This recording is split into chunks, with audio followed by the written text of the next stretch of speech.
Hello मित्रांनो, कालच्या व्हिडिओमध्ये आपण या महिन्यामध्ये होणारे 5 ते 6 इव्हेंट ज्यामध्ये आपले पैसे जवळपास 10 15 पटीने वाढू शकतात असे इम्पॉर्टंट डेट्स पाहिले. त्यानंतर मी तुम्हाला एक महत्त्वाचं सांगतो. जसे इम्पॉर्टंट डेट होते त्याच पद्धतीनं जे फॉरेक्स मार्केट असेल त्यामध्ये आपल्याला काही पेअर इम्पॉर्टंट असतात, ज्यामध्ये जनरली तुम्ही पाहत असाल तर सगळेजण XAU USD मध्ये काम करतात, म्हणजेच गोल्ड वर्सेस USD मध्ये काम करतात. पण त्याच्यामध्ये व्हॉलेटिलिटी खूप जास्त प्रमाणामध्ये असते. त्याला सोडून सुद्धा पेअर असतात, ज्यामध्ये बघा USD INR आहे, USD JPY आहे, GBP USD आहे.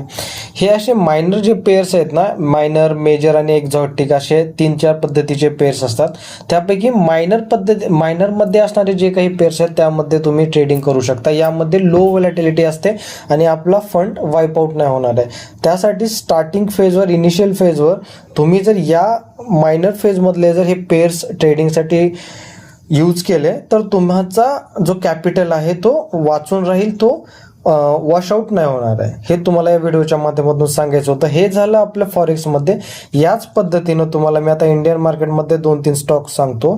रिलायन्स इंडस्ट्रीज असेल, टाटा कन्सल्टन्सी असेल, HDFC बँक असेल किंवा हिंदुस्तान युनिलिव्हर असेल, या मेजर कंपन्यांचे यामध्ये सुद्धा 3 पद्धती असतात: लार्ज कॅप, मिड कॅप आणि स्मॉल कॅप. यामध्ये तुम्हाला लार्ज कॅपमध्ये ज्या येणाऱ्या कंपन्या आहेत या कंपन्यामध्ये ट्रेडिंग असेल, इंट्राडे असेल, या गोष्टी करायच्या, ज्यामुळे तुमचा इथे सुद्धा कमी व्हॉलेटिलिटीच्या कारण फंड इथे सुद्धा तुमचा वॉशआउट होणार नाही.